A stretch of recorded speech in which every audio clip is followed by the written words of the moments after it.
Tonight, more National Guard troops are on the ground in Kenosha in an effort to return peace to the streets permanently. WGN's Rob Sneed is live for us in Kenosha with details on those reinforcements coming from well outside of Wisconsin. Rob?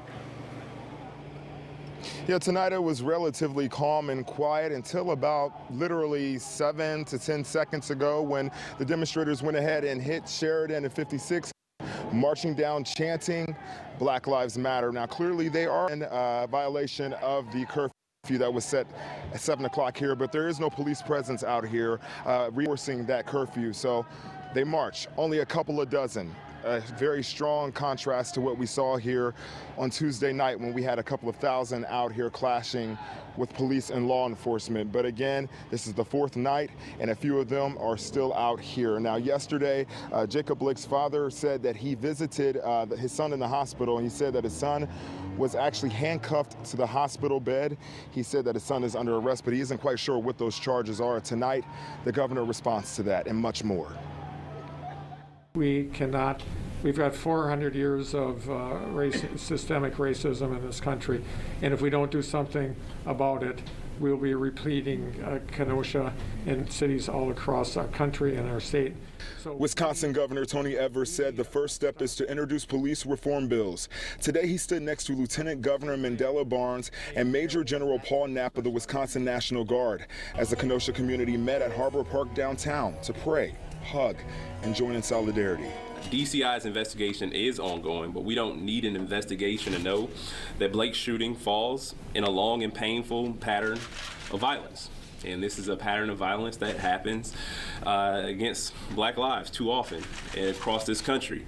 It took the governor 4 days after the city went up in flames to come to Kenosha, a decision some criticized. Came as soon as they can, okay? And I believe that my personal appearance here isn't necessarily going to solve all the problems for the people of Kenosha. While the governor wasn't present, demonstrators burned down businesses, threw objects at National Guardsmen, and clashed with police. Major General Knapp cleared up the misconceptions about their role in keeping the peace. We are not federalized.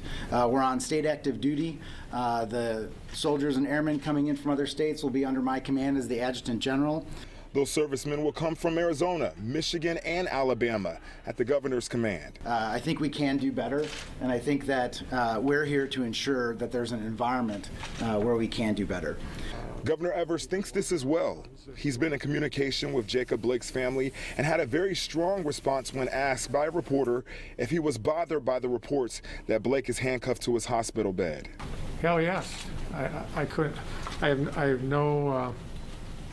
I would have no personal understanding why that would be necessary. Certainly, he's paid a horrific price already, being shot 7 or 8 times in the back. And as quick as you saw those protesters just now, that's as quick as they left. Literally within, again, a couple of minutes, they're now gone, marching further down Sheridan, chanting Black Lives Matter. Now, many of them told me that they will continue to come out here until they see that Blake gets the justice that he deserves. Reporting live in Kenosha, Rob Sneed, WGN News.